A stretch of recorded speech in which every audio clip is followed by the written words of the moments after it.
Hi hello నమస్తే welcome back to my channel MMB Telugu channel. ఈరోజు మనం అందమైన శత్రువుతోటి 60 రోజుల్లో పార్ట్ 2లోకి వచ్చేసాము. స్వామి దగ్గరికి నడిచాడు అతను. సెక్రటరీ అతన్ని చూసి చిరునవ్వు నవ్వింది. ఓ, మీరా? ఏమిటి సంగతి? మీ గురించి చాలా కథలు వింటున్నాను అని అడిగింది ఆమె. అవి కథలు కాదు మిస్, నిజాలు. సరే కానీ బాస్తో ఇంటర్వ్యూ కావాలి, అరేంజ్ చేస్తారా దయచేసి అని అడిగాడు. ఎందుకు అని అడిగింది ఆమె. మళ్ళీ ఉద్యోగంలో చేరుతాను అని అన్నాడు చిరంజీవి. అందుకు ఆమె నవ్వింది. మిమ్మల్ని ఇంకా ఉద్యోగంలోకి తీసుకుంటారని అనుకుంటున్నారా మీరు అని అడిగింది ఆమె. చిరంజీవి నవ్వాడు. మీరుత్త పెసిమిస్ట్ లాగున్నారే అని అంది. నేను పెసిమిస్ట్ని కాదు, మీరు ఊహల్లో బతుకుతున్నారని చెబుతున్నానంతే అని అంది. ఎనీవే, నా లక్ ఎలా ఉందో ప్రయత్నించి చూస్తాను అని అన్నాడు అతను. ఓకే, అలాగే కానియండి అని అంటూ ఆమె ఇంటర్కంలో స్వామికి రింగ్ చేసింది. సార్, మన చిరంజీవి ఓసారి మీతో మాట్లాడాలనుకుంటున్నాడు అని చెప్పింది. అవసరం లేదు, టైం వేస్ట్ చేయొద్దని చెప్పు అని అన్నారు స్వామి. చెప్పాను సార్, అయినా రిక్వెస్ట్ చేస్తున్నాడు అని అంది ఆమె. వీల్లేదని చెప్పే అని అంటూ ఫోన్ డిస్కనెక్ట్ చేశాడు అతను. చిరంజీవి ఇంకా ఆలస్యం చేయలేదు. ఫ్యూన్ ఆపుతున్నా ఆగకుండా తలుపు తీసుకొని లోపలికి నడిచాడు. అతనిని చూస్తూనే స్వామి ఆశ్చర్యపోయాడు. ఆశ్చర్యంతో పాటు కోపం కూడా ముఖంలో కనపడుతుంది. ఎందుకు వచ్చావు అని అడిగాడు స్వామి. చూడండి సార్, యూనిఫామ్ ఎంత నీట్గా ఉందో చూసారా? మీరు చెప్పినట్లే బటన్స్ అన్నీ బ్రహ్మాండంగా కుట్టుకున్నాను. బూట్లు చూడండి ఎంత అద్భుతంగా పాలిష్ చేశానో. మా చుట్టుపక్కల వాళ్ళు నా షూస్లోనే మోకాలు చూసుకొని తల దువ్వుకుంటున్నారు. నా వాచ్ స్ట్రాప్ కూడా బ్రాసో కొట్టేశాను. హెయిర్ స్టైల్ కూడా ట్రిమ్ చేయించేశాను. చూడండి, న్యూ స్టైల్ కటింగ్ సెలూన్ వాడు సరిగ్గా అరగంట తీసుకున్నాడు ట్రిమ్ చేయడానికి అని చెప్పాడు చిరంజీవి. మరి తాగుడు సంగతి ఏమిటి అని అడిగాడు స్వామి. చిరంజీవి ప్రవాహానికి బ్రేక్ వేస్తూ అన్నాడు అతను. చిరంజీవికి ఏం మాట్లాడాలో తెలియలేదు. తాగుడా సార్? బై గాడ్ చెప్తున్నాను సార్, అది కూడా మీరు చెప్పినట్లే చేయబోతున్నాను. ఇవాటి నుంచి డ్యూటీలో ఉండగా చస్తే తాగదలుచుకోలేదు సార్. ఎనలైజర్తో టెస్ట్ చేసుకోండి కావాలంటే అని అన్నాడు. నీ వేషాలన్నీ నాకు తెలుసు చిరంజీవి. ఇలాగే చిలుకలెక్క కబుర్లు చెప్తావు, రేపు మళ్ళా ఫుల్గా తాగి వస్తావు అని అన్నాడు. ప్రామిస్ చేసి చెప్తున్నాను సార్, నాకు బుద్ధి వచ్చింది. ఇవాళ చాలా పెద్ద ఇన్సిడెంట్ జరిగింది సార్. మా అక్క పిల్లలు ఏం చేస్తారో తెలుసా సార్? దొంగతనం చేస్తున్నారు. ఇదంతా నా తాగుడు వల్లే కదా. అందుకే రాత్రిళ్ళు పడుకునేటప్పుడు తప్ప మిగతా టైమ్స్లో తాగకూడదని నిర్ణయించుకున్నాను సార్ అని అన్నాడు. సారీ, నేను నిన్న మాటలు నమ్మను అని అన్నాడు స్వామి. ఈ ఒక్కసారికి నమ్మండి సార్ అని అన్నాడు. ఇంతకుముందు ఇట్లాగే చెప్పి 2వ రోజు తాగి వచ్చినావు, యాదున్నదా అని అడిగారు స్వామి. 6 రోజులు అయిపోయాయి సార్, ఇంకా లేవు, ప్రామిస్ సార్ అని అన్నాడు చిరంజీవి. స్వామి ఓ క్షణం ఆలోచించాడు. అతనికి చిరంజీవి మీద సాఫ్ట్ కార్నర్ ఉంది. చిరంజీవిలో నిజాయితీ ఉంది. తను పూర్తిగా నమ్మే వ్యక్తి అతనొక్కడే. అది తన సొంత సంస్థలా పనిచేస్తాడు అతను. అవసరమైతే రాక్షసుడిలా రాత్రింబవళ్ళు కష్టపడతాడు. మిగతా వారి దగ్గర అది లేదు. ఇవన్నీ కాక అతను ఎక్సలెంట్ డ్రైవరు. ఒకవేళ నిజంగానే చిరంజీవి తాగుడు మానేస్తే తనకంటే కావాల్సిందేమీ లేదు. కళ్ళకద్దుకొని అతనికి ఉద్యోగం ఇస్తాడు. అయితే అతను అడిగిన వెంటనే ఉద్యోగం ఇచ్చేస్తే అలసిచ్చినట్లయిపోతుంది. అందుకని బాగా ఏడిపించి ఇవ్వాలి అని అనుకున్నాడు. ఇదిగో చూడు చిరంజీవి, నువ్వు 1,00,000 చెప్పు, నేను నీ మాట నమ్మను అని అన్నాడు. అలా అంటే ఎలా సార్? ప్రతివాడికి మనం ఛాన్స్ ఇవ్వాలని పెద్దలు అంటారు కదా సార్ అని అన్నాడు చిరంజీవి. వాళ్ళు నాతో ఎప్పుడు అనలే. ఆల్ రైట్, రేపు పొద్దుట 6 గంటల కల్లా ఇక్కడ ఉండాలి నువ్వు.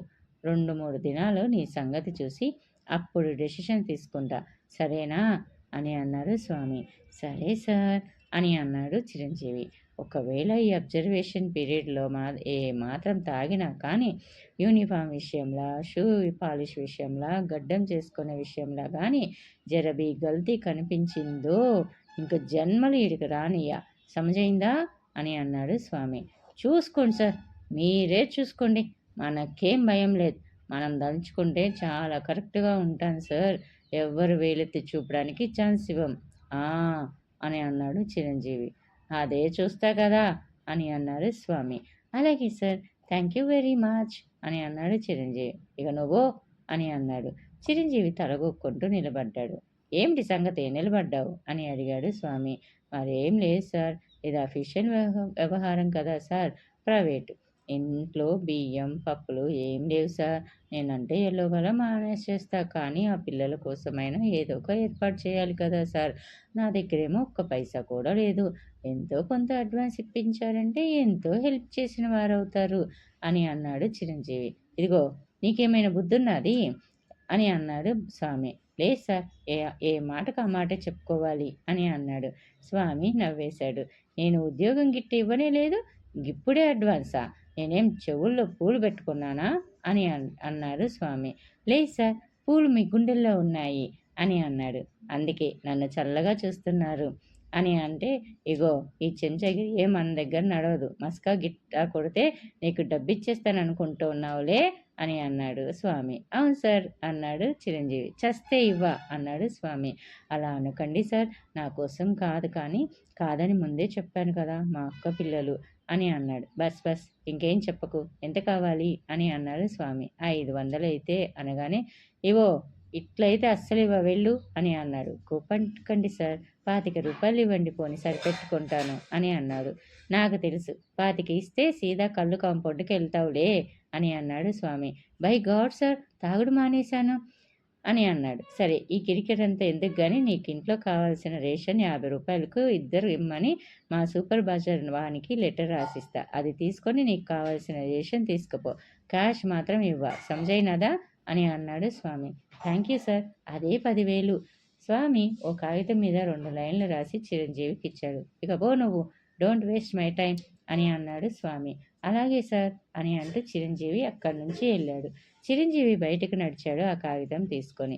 చిరంజీవి బయటకు వెళ్ళగానే శ్రీరామ్ హడావుడిగా లోపలికి వచ్చాడు. అతన్ని చూస్తూనే కుర్చీలోంచి లేచి నిలబడ్డాడు స్వామి. గుడ్ మార్నింగ్ సార్ అని అంటూ వెల్కమ్ కూర్చోండి అని అన్నాడు. నేను కూర్చోడానికి రాలేదయ్యా బాబు. నాకు రేపు ఉదయమే 2 మారుతి 1000cc కార్లు కావాలి అని అన్నాడు శ్రీరామ్. అదేం సార్ టయోటా కావాలంటారు కదా అని అన్నాడు స్వామి. మా బాస్ గారు అమ్మాయి సంగతి నీకు తెలియదు. ఎప్పటికప్పుడు ఇష్టాలు మారిపోతూ ఉంటాయి. సరే సార్ తప్పేదేముంది అట్లాగే అరేంజ్ చేస్తా అని అన్నాడు స్వామి. ఇంకో విషయం విను. నిన్న మీరు పంపించిన డ్రైవర్ ఎవరో కానీ డ్రైవింగ్ ఏ మాత్రం బాగుండలేదట. మళ్ళీ వాడి ముఖం కనిపించడానికి వీల్లేదని ఆమె చెప్పారు అని చెప్పాడు శ్రీరామ్. ఆ మాటకి స్వామి గతుక్కుమన్నాడు. ఎవరు సార్? ఏ డ్రైవరు అని అన్నాడు స్వామి. అదే ఆ గెడ్డమతను అని చెప్పాడు శ్రీరామ్. వాడు చాలా మంచి డ్రైవర్ సార్. ఏం చేశాడు అని అడిగాడు స్వామి. డ్రైవింగ్లో జర్కులు ఎక్కువ వస్తున్నాయట అని చెప్పాడు శ్రీరామ్. వాడు మంచి డ్రైవరే మరి. నా దగ్గరున్న వాడల్లో బెస్ట్. అందుకే పంపించిన అని చెప్పాడు స్వామి. నువ్వేం చేస్తావో నాకు తెలియదు. ఇంతకన్నా మంచి డ్రైవర్ కావాలి. 2 మారుతి 1000cc కావాలి.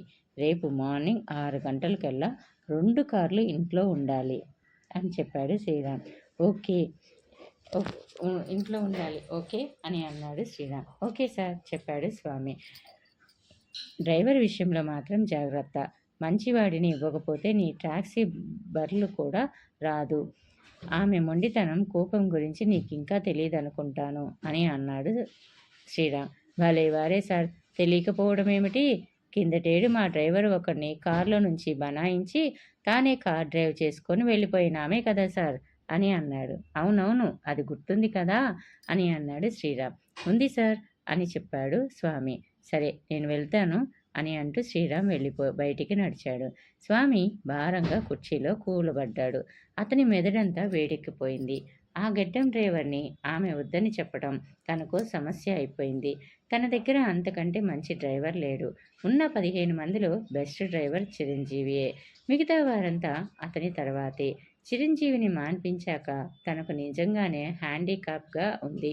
మారుతి సుజుకి 1000cc అసలు ఎవరికీ ఇవ్వడానికి మనసొప్పడం లేదు. దాని మీద ఇన్వెస్ట్మెంట్ చాలా హ్యూజ్గా చేయాల్సి వచ్చింది. క్షేమంగా ఆ డబ్బు తిరిగి సంపాదించాలంటే దానిని చిరంజీవి లాంటి డ్రైవరే హ్యాండిల్ చేయాలి. కానీ చిరంజీవితో తను రిస్క్ తీసుకోలేడు. అసలే ఓ పొగరుమోతు ధనికురాలితో వ్యవహారం. చిరంజీవి తాగి వచ్చాడంటే అంతా రసాబసా అయిపోతుంది అని అనుకుంటూ బయటికి నడిచాడు స్వామి. ఇంకా ఉన్న వాళ్ళలో మిగిలిన బెస్ట్ డ్రైవర్ వెంకటేశ్వర్లు. కానీ వెంకటేశ్వర్లు మినీ వ్యాన్ తీసుకొని శ్రీశైలం వెళ్ళాడు. అతను రాత్రికి తిరిగి రావాలి లెక్క ప్రకారం. కానీ సాధారణంగా టూరిస్ట్ వ్యాన్లు అనుకున్న ప్రకారం తిరిగి రావు. చాలా ఆలస్యంగా వస్తాయి. బయట కూర్చొని కబుర్లు చెప్పుకుంటూ డ్రైవర్లు నలుగురు అతన్ని చూసి వినయంగా లేచి నిలబడ్డారు. గిరాకీ ఏమైనా వచ్చిందా సార్ అని అడిగారు. అవును అని అన్నాడు స్వామి. నేను వెళ్తాను సార్. రహీం ముందుకొచ్చాడు. నువ్వు లాభం లేదు. చాలా పెద్ద పార్టీ అది.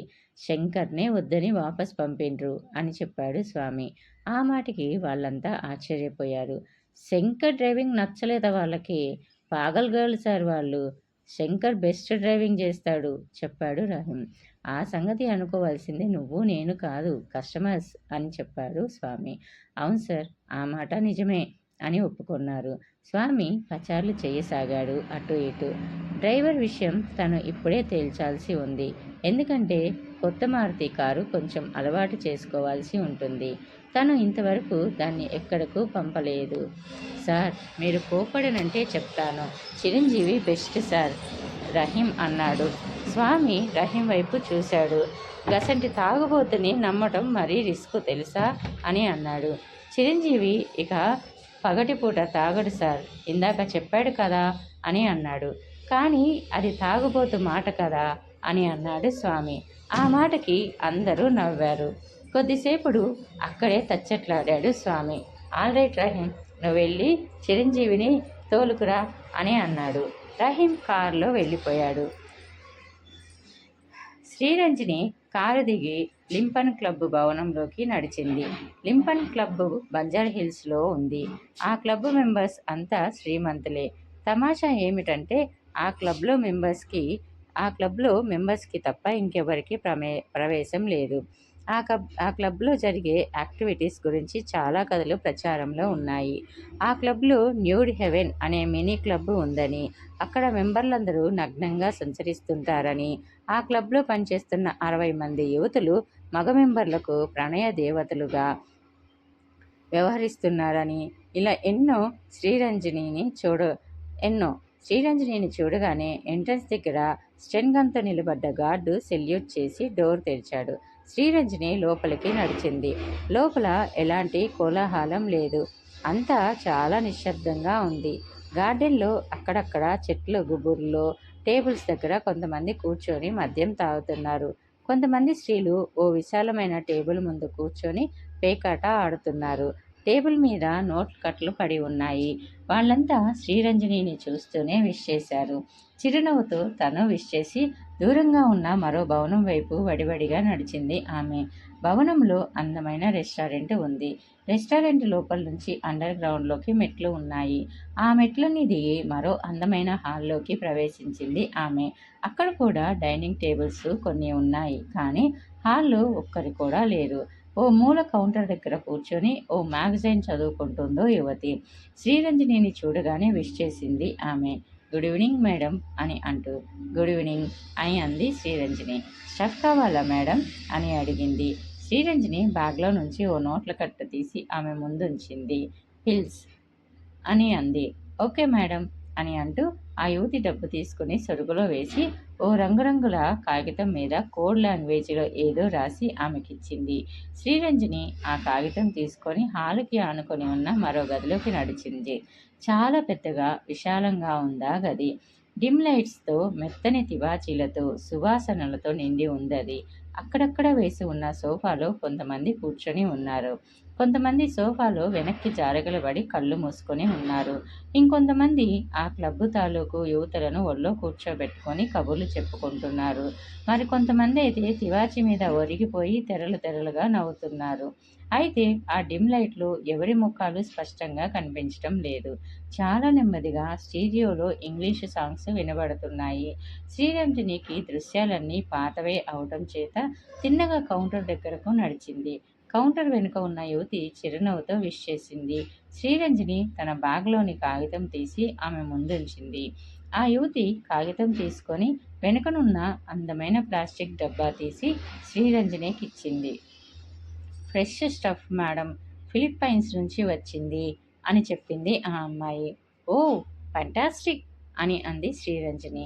రూమ్ ఏమైనా కావాలా మేడం అని అడిగింది ఆ అమ్మాయి. ఎస్ అని చెప్పింది శ్రీరంజని. ఆ యువతి వెనక ఉన్న ఓ తాళం చెవి ఆమెకిచ్చింది. రూమ్ నెంబర్ 202 ఈజ్ యువర్స్ అంది చిరునవ్వుతో. థ్యాంక్ యూ అని అంది శ్రీరంజని. శ్రీరంజని లిఫ్ట్లోకి వెళ్ళి నిలబడింది. సెకండ్ ఫ్లోర్ మరింత నిశ్శబ్దంగా ఉంది. 202 ముందు నిలబడి తాళం చెవితో తలుపు తెరిచింది ఆమె. లోపల లగ్జరియస్ ఫర్నిచర్తో కన్నుల పండగగా అలంకరించి ఉంది. డబుల్ కాట్ మంచం మీద కూర్చొని ప్లాస్టిక్ డబ్బాలోని ఓ పిల్ తీసి నోట్లో వేసుకుంది ఆమె. కొద్ది సెకండ్లలోనే అది ప్రభావం చూపడం ప్రారంభించింది. మంచం మీద వాలిపోతూ రెండో పిల్ వేసుకుంది ఆమె. బెడ్కి పక్కనే ఉన్న ఫోన్ అందుకొని ఓ బటన్ నొక్కింది. సిద్ధార్థ హియర్ అని అనగానే హాయ్ శ్రీరంజని అందామె మత్తుగా. ఓ నువ్వా, ఏ రూమ్ అని అడిగాడు అతను. 202 అని చెప్పింది ఆమె. ఓకే వస్తున్నాను అంటూ అన్నాడు. ఆమె ఫోన్ డిస్కనెక్ట్ చేసింది. అతను లేచి బయటకొచ్చి రిసెప్షనిస్ట్ వైపు చూశాడు. ఎవరైనా ఫోన్ చేస్తే 202కి కనెక్ట్ చెయ్యి అని చెప్పాడు. ఎస్ సార్ అంది ఆమె. అతను గదిలోకి వచ్చేసరికి ఆమె మూడో పిల్ వేసుకుంటుంది. ఏమిటి 2 రోజుల నుంచి దర్శనం లేదు? గది తలుపులు మూసి లాక్ చేస్తూ అన్నాడు అతను. బిజీ, నిరంజన్ డాటర్ వచ్చింది ఇవాళ. నిరంజన్తో షాపింగ్కి వెళ్ళాల్సి వచ్చింది అని చెప్పింది ఆమె. ఆ అమ్మాయిని మన క్లబ్ మెంబర్గా చేస్తానన్నావుగా? ఆమె పక్కనే మంచం మీద వంగి నగ్నంగా కనిపిస్తున్న ఆమె పొత్తి కడుపు మీద చెయ్యి వేసి నిమురుతూ అడిగాడు. అదంత ఈజీ కాదు. నిరంజన్కి తెలిస్తే చాలా ప్రమాదం. స్లోగా ట్యాకిల్ చేస్తాను అని అంది. అదే కాక ఆ పిల్ల చాలా పొగరబోతు, తెలివిగలది కూడా. చాలా టైం పడుతుందేమో అని అంది. ఆమె ఉన్నది సిమ్లా కాలేజీలో కదా. అది బాగా ధనవంతుల పిల్లలు చదివే కాలేజీ కాబట్టి తప్పకుండా డ్రగ్స్ అలవాటై ఉండాలి అని అన్నాడు అతను. అదేం లేదు, అలాంటివి జరగకుండా చాలా స్ట్రిక్ట్గా చూస్తుంది అక్కడ principal. Do you know, college hostel వైపు కేవలం వార్డెన్, ప్రిన్సిపాల్, అసిస్టెంట్ ప్రిన్సిపాల్ తప్ప ఇంకెవ్వరూ వెళ్ళడానికి వీల్లేదు. పేరెంట్స్ కూడా నెలకోసారి మాత్రమే అనుమతింపబడతారు. మెస్ స్టాఫ్ కూడా నెలకోసారి బయటికి వెళ్ళటం చాలా పకడ్బందీగా ఏర్పాట్లు చేసింది. ఓకే, ఇప్పుడు ఆ పంజరం నుంచి బయటపడింది కదా అని అన్నాడు. అవును అంది ఆమె. అతను టేబుల్ మీద ఉన్న ప్లాస్టిక్ డబ్బా చూశాడు. ఏమిటంత తక్కువ స్టాక్ కొన్నావు అని అడిగాడు. నవ్వుతూ అడిగాడు. నిరంజన్కి ఎందుకో అనుమానం కలిగింది. జాయింట్ అకౌంట్లో డ్రా చేయాలంటే 2 సొంతకాలు ఉండాలన్న నిబంధన పెట్టించాడు. దాంతో నాకు కావలసినంత మొత్తం తీసుకోవడానికి వీలు లేకుండా ఉంది అని అంది రంజని. కష్టాలు మొదలయ్యాయన్నమాట అని అన్నాడు అతను. అయితే ఏమి, నువ్వు ఉన్నావుగా అని అంది ఆమె. అతను ఆమె పెదవుల మీద ముద్దు పెట్టుకున్నాడు. అఫ్కోర్స్ ఐఎమ్ ఆల్వేస్ దేర్ అని అన్నాడు. థ్యాంక్ యూ అంటూ అతని తలను ఛాతికి హత్తుకుంది ఆమె. తెల్లవారుజామున 4 అవుతుంది. చిరంజీవి అప్పటికే లేచి యూనిఫాము ఇస్త్రీ చేసుకొనసాగాడు. తనకున్న ఒకే ఒక్క యూనిఫామ్ అది. అందుకే రోజు ఉతికి ఇస్త్రీ చేసుకుంటాడు. పిల్లలు నిద్ర కళ్ళతోనే కూర్చుని పాఠ్యపుస్తకాలు ముందు పెట్టుకొని చదువుకుంటున్నారు. గుప్తుల కాలమని, స్వర్ణయుగమని అందరూ. ఆనాటి రాజధాని నగరంలో రాజవీధులలో వజ్రాలు, కెంపులు, వైడూర్యాలు వీధులలో కుప్పలుగా పోసి అమ్మిడివారు అని చదువుకుంటూ ఉన్నారు. చిరంజీవి సన్నగా విజిల్ వేయసాగాడు. బాగా ఆనందంగా ఉన్నప్పుడు విజిల్ వేస్తుంటాడు అతను. ఆ విషయం పిల్లలందరికీ తెలుసు. అందుకే ముఖాలు చూసుకున్నారు. చిరంజీవికి అంతకు ముందు రోజు సాయంత్రం జరిగిన సంఘటనే ఇంకా కళ్ళ ముందు కనబడుతుంది. తనను Rahim Bharat tours and travels ఆఫీస్కి తీసుకువెళ్ళాక స్వామి లోపలికి పిలిచాడు. ఇదిగో, పొద్దున నువ్వు చిలక పలుకులు పలికావు కదా, తాగుడు తగ్గించేసా, డ్యూటీలో గిట్ట తాగను అని. అందుకే పిలిపించిన. నువ్వు ఈ క్షణం నుంచే డ్యూటీలో ఉన్నట్టు. అంటే తిరిగి నేను చెప్పే వరకు నీ గొంతులోకి ఒక్క చుక్క కూడా పడకూడదు అని అన్నాడు. ప్రామిస్ చేయమంటారా సార్ అని అడిగాడు చిరంజీవి.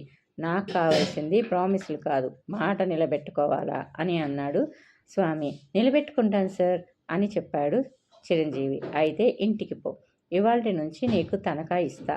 నువ్వు రాత్రంతా డ్యూటీలోనే ఉండాలే కానీ డ్యూటీ ఉదయం 5 గంటలకెల్లా స్టార్ట్ అవుతుంది. బరాబర్ 5 గంటలకి నువ్వు ఇక్కడికి వచ్చి మారుతి 1000 తీసుకెళ్ళాలి. సమజైందా అని అడిగాడు స్వామి. కొత్త కారా సార్ అడిగాడు చిరంజీవి. బ్రాండ్ న్యూ, నువ్వే మొదటి ట్రిప్ కొడుతున్నావు అన్నట్లు అని చెప్పాడు స్వామి. చిరంజీవికి ఆనందం పొంగి పొర్లింది. థ్యాంక్ యూ సార్ అని చెప్పాడు. కానీ గిరాకీ ఎవరో తెలిసినా? కరోర్పతి. ఆయన బిడ్డ చాలా కోపం గల ఆమె. ఏ మాత్రం డ్రైవింగ్ చేసినా కానీ జర్క్స్ గిట్ట ఇచ్చినా కానీ ఆమె చాలా వైల్డ్గా బిహేవ్ చేస్తుంది. సమజైందా అని అన్నాడు. అయింది సార్ అని అన్నాడు చిరంజీవి. ఇంటికి ముఖ్యమైన విషయం ఏమిటంటే వాళ్ళు బంగారు పిచ్చుకలు. మన కంపెనీకి వాళ్ళ వల్ల జబర్దస్త్ లాభం ఉంటుంది. ఈ సంగతి ఎరకన ఇప్పుడు కొత్త మారుతి కారు కిలోమీటర్కి 6 రూపాయలు ఛార్జ్ చేస్తున్నా అని అన్నాడు. బ్రహ్మాండమైన గిరాకీ సార్ అని అన్నాడు. గందుకే ఏ పరిస్థితుల్లోనూ వాళ్ళను బేజారు కాకుండా చూడాలా. ఈ నాగార్జున సాగర్ ట్రిప్ సక్సెస్ అయితే ఈ వారం దినాలు మనసుకి ఆళ్ళతోనే ఉంటుంది. సమజైందా అని అన్నాడు. తెలిసింది సార్. ఈ ట్రిప్ సక్సెస్ చేసే బాధ్యత నాది అని అన్నాడు చిరంజీవి. గుడ్, నాకు కావాల్సింది అదే మళ్ళా అని అన్నాడు స్వామి. చిరంజీవి త్వరగా ఇస్త్రీ చేయటం ముగించి యూనిఫామ్, బూట్ పాలిష్ కొట్టిన బూట్లు వేసుకున్నాడు. ఏయ్ రాజు, రజని, నేను తిరిగి అర్ధరాత్రికి ఇంటికి చేరుకుంటాను. మీరందరూ స్కూల్కి వెళ్ళి చక్కగా చదువుకొని సాయంత్రానికి ఇల్లు చేరుకోండి. భోజనం చేసి చదువుకుంటూ కూర్చోండి. ఎవరింటికి వెళ్ళవద్దు, అల్లరి చేయకూడదు. తెలిసిందా అని అన్నాడు. తెలిసింది మామయ్య అని అన్నారు పిల్లలు. ఒక్కవేళ ఏమైనా పిచ్చి వేషాలు వేస్తున్నట్లు రిపోర్ట్ వచ్చిందంటే బెల్ట్తో అందరి వీపులు చీరేస్తాను. అర్థమైందా అన్నాడు చిరంజీవి. అందరూ తలలు ఊపారు. చిరంజీవి సైకిల్ మీద ట్రావెల్ ఆఫీస్కి బయలుదేరాడు. అప్పటికే సుజుకి 1000 రెడీగా ఉంది. అద్దంలాగా మెరిసిపోతుంది. స్వామి ఆఫీస్లో కూర్చొని ఉన్నాడు. చిరంజీవిని చూడగానే అతని ముఖంలో ఆనందం కనిపించింది. వెరీ గుడ్, వచ్చేసావన్నమాట. ఏది ఓసారి ఇలారా, రాత్రి మందు కొట్టవేమో చెక్ చేస్తాను అంటూ బ్రీత్ అనలైజర్ తీసుకువచ్చి చిరంజీవి ముందుంచాడు. ఏది, హా అను అని అన్నాడు స్వామి. హా అని అన్నాడు. ఇంకోసారి అను అడిగాడు స్వామి. హా హా హా హా అన్నాడు. చాలు మందు కొట్టలేదంటే ఆశ్చర్యంగా ఉంది. ఓకే, ఇంకా బయలుదేరు. కానీ ఈ కార్లోనే నిరంజన్ బిడ్డ వస్తున్నది. జాగ్రత్త, చాలా ఒబీడియంట్గా ఉండాలి, చాలా మర్యాదతోటి ఉండాలి. ఏమంటున్నా అని అన్నాడు స్వామి. నా విషయం తెలిసి కూడా ఎందుకు సార్ అలా అంటారు అని అన్నాడు చిరంజీవి. ఏనాడైనా ఒక్క కంప్లైంట్ వచ్చిందా నా మీద అని అడిగాడు. లేదులే కానీ ఈ క్లయింట్ మనకి గోల్డ్స్ మైన్ కాబట్టి మళ్ళీ చెప్తున్నా బై అని అన్నారు స్వామి. గోల్డ్ మైన్ అని ప్లాటినం మైన్ చేస్తాను సార్, నా మీద నమ్మకం ఉంచండి అని చెప్పాడు చిరంజీవి. ఓకే, టైం అవుతున్నది, ఇక పో అని చెప్పాడు స్వామి. అలాగే సార్ అని అన్నాడు. చిరంజీవితో పాటు స్వామి కూడా బయటికి వచ్చాడు. చిరంజీవి స్టీరింగ్ ముందు కూర్చున్నాడు. అంతకు ముందు రోజు సాయంత్రం తను ఆ కారు మీద ట్రయల్ డ్రైవ్ చేశాడు. చాలా అద్భుతంగా, చాలా స్మూత్గా కదులుతుంది అది. విష్ యూ గుడ్ జర్నీ అన్నాడు స్వామి. థ్యాంక్ యూ సార్ అని అన్నాడు చిరంజీవి. కారు ముందుకు దూసుకుపోయింది. ఖాళీగా ఉన్న నగర రోడ్ల మీద గంటకు 90 కిలోమీటర్లు వేగంగా నడపగలుగుతున్నాడు చిరంజీవి. కారు మోటార్ శబ్దం కూడా వినిపించటం లేదు. అంత మెత్తగా పరిగెడుతుంది అది. ఇంత అద్భుతమైన కార్ డ్రైవ్ చేసే అవకాశం కలగటం నిజంగా తన అదృష్టం అని అనుకున్నాడు. కొద్దిసేపట్లో కారు వచ్చి బంజారాహిల్స్లో నిరంజన్ భవనం పోర్టికోలో ఆగింది. అప్పటికే అక్కడ నిరంజన్ తాలూకు టయోటా కార్లు 2 సిద్ధంగా ఉన్నాయి. ఆ డ్రైవర్లిద్దరూ తనను చూడగానే విష్ చేశారు. ఏమన్నా, ఏమిటి సంగతి, మళ్ళీ ఇదే కొలువులోకి వచ్చినావన్నమాట అని అన్నారు. చిరంజీవి నవ్వాడు. దునియా గోల్ హై అన్నాడు. నువ్వెప్పుడు చేరావు ఇక్కడ అతన్ని ప్రశ్నించాడు చిరంజీవి. వారం రోజులైంది. ఢిల్లీ నుంచి మేం సాబ్ వస్తున్నారని అపాయింట్ చేసుకున్నారు అని చెప్పాడు. సరే, ఇవాళ మన ప్రోగ్రాం ఏమిటి అడిగాడు చిరంజీవి. 3 కార్లు నాగార్జున సాగర్ వెళ్తాయి. అక్కడ నైట్ హాల్ట్. మళ్ళీ ఉదయం బయలుదేరి వచ్చేసేయాలి. ప్రస్తుతానికి ఇదే అఫీషియల్ ప్రోగ్రాం అని చెప్పారు. అదేమిటి, రాత్రికి తిరిగి వచ్చేస్తారని మా బాస్ చెప్పాడు అని అన్నాడు చిరంజీవి. అది నిన్నటి ప్రోగ్రాం. మేం సాబ్ ప్రోగ్రామ్స్ అన్నీ ప్రతి గంటకు మారిపోతూ ఉంటాయి. అసలు ఇవాళ ప్రోగ్రాం ఫ్లైట్లో వైజాగ్ వెళ్ళడం, కానీ అది క్యాన్సిల్ అయ్యి నాగార్జున సాగర్ అయింది. తీరా బయలుదేరేసరికి ఇంకేమవుతుందో తెలియదు అని అన్నాడు అతను. మేం సాబ్ చాలా షార్ట్ టెంపర్డ్ అని విన్నాను, నిజమేనా రహస్యంగా అడిగాడు చిరంజీవి. భలే వాడివేలే, అందుకే కదా మేం భయపడి చస్తుంది. నీకు ఈ విషయం తెలుసా? మేం సాబ్ కాలేజీ హాలిడేస్కి హైదరాబాద్ వచ్చినప్పుడల్లా ఇంట్లో కనీసం 2-3 నౌకర్ల ఉద్యోగాలు కానీ వంట వాళ్ళ ఉద్యోగాలు కానీ పోతుంటాయి. అంత కోపం ఆమెకు. సెలవు పూర్తయి ఆమె మళ్ళీ వెళ్ళే వరకు ఆ ఇంట్లో నౌకర్లు చాకర్లు అందరూ ఒళ్ళు దగ్గరుంచుకొని ప్రాణాలు గుప్పెట్లో ఉంచుకొని బ్రతుకుతుంటారు అని చెప్తా ఉన్నాడు. శ్రీరామ్ హడావుడిగా బయటకు వచ్చాడు. చిరంజీవి అతనికి సెల్యూట్ కొట్టాడు. నీ పేరేంటి అడిగాడు శ్రీరామ్ చిరంజీవిని. నా పేరు చిరంజీవి సార్ అని అన్నాడు అతను. కారు జాగ్రత్తగా చెక్ చేసుకున్నావు కదా అని అడిగాడు. చేసుకున్నాను సార్ అని చెప్పాడు. ఏం ట్రబుల్ ఉండదు కదా అడిగాడు శ్రీరామ్. ఉండదు సార్ అని చెప్పాడు ఇతను. అయితే నీ కార్ తీసుకొచ్చి టయోటాలకు ముందు పెట్టు, అమ్మాయి గారు నీ కారులో ఎక్కుతారు అని అన్నాడు. అలాగే సార్ అంటూ క్షణాల్లో తన కారు తీసుకొచ్చి వాటి ముందు పార్క్ చేశాడు అతను. సరిగ్గా 7 గంటలకెల్లా కిలకిల రావాలతో అలంకరణలతోనూ మెరిసిపోతున్న దేవకన్య లాంటి యువతలు పొడుగ్గా విశాలంగా ఎత్తుగా ఉన్న మెట్లు దిగసాగారు. వారి వెనుక సర్వెంట్ మెయిడ్స్. చిరంజీవి గుట్లప్పగించి చూస్తూ ఉండిపోయాడు. ఆహా, ఎంత అందగత్తెలు అని. వాళ్ళలో నిరంజన్ గారి అమ్మాయి ఎవరో అని అనుకుంటూ అందరి ముఖాల వంక పరీక్షగా చూశాడు అతను. నావీ బ్లూ రంగు చుడీదార్ ధరించిన యువతి అతని దృష్టిని ఆకర్షించింది. ఆమె ముఖంలోనే ఆ దర్జా, ఆ పొగరుబోతుతనం కనబడుతున్నాయి. పొగరుబోతుతనం ఉంటేనే భలే అందంగా ఉంది. ఆడదంటే ఇలా ఉండాలి. సినిమా స్టార్స్ ఏం పనికొస్తారు ఆ అమ్మాయి ముందు అనుకున్నాడు అతను. ఆమె నవ్వుతూ మాట్లాడుతుంటే మరింత అందంగా, మరింత మనోహరంగా కనపడుతుంది అతనికి. జానపద సినిమాల్లో దేవకన్యలా ఉంది. అంత అందమైన అమ్మాయికి ఆ మాత్రం పొగరు ఉండడంలో తప్పలేదు. ఆ మాత్రం కోపం ఉండటంలో ఏ మాత్రం తప్పలేదు. ఆ విషయంలో తను ఆ అమ్మాయికే ఓటేస్తాడు. జిందాబాద్ జిందాబాద్, ఆ అందాల రాసి జిందాబాద్, జిందాబాద్ జిందాబాద్, ఆ సొగసుల బోని జిందాబాద్, నా పవిత్రమైన ఓటు ఆ అందగత్తెకే అని అనుకుంటూ ఉన్నాడు. ఇంతలో చెంప చెల్లుమన్న చప్పుడు, దాంతోపాటు మొహం పగిలినంత నొప్పి. కొద్ది క్షణాలు ఏం జరిగిందో అర్థం కాలేదు అతనికి. కళ్ళు బయర్లు కమ్మినాయి. మెదడు పని చేయటం మానేసింది. ఏం జరిగింది? ఏం జరిగి ఉంటుంది? ఆ అందాల రాణి తన కారు దగ్గరకు రావడం వరకు గుర్తుంది. ఆ తర్వాత ఏం జరిగిందో తెలియటం లేదు. అవును, గుర్తొచ్చింది. తన చెంప చెల్లుమంది. ఎలా? ఎవరు కొట్టారు? ఎందుకు కొట్టారు? కొట్టారా అసలు అని ఆలోచిస్తూ ఉన్నాడు. ఇంకా ఈడియట్, దిక్కులు చూస్తూ నిలబడ్డానికా వచ్చింది? డోర్ మేమే తెరుచుకోవాలా? మేమే డోర్ తెరుచుకొని, మేమే కారులో కూర్చొని, మేమే డోర్ వేసుకొని, మేమే అన్నీ చేసుకుంటే నువ్వెందుకురా ఇంకా? బోడీ డ్రైవింగ్ చేయటం ఒక్కటేనా నీ పని?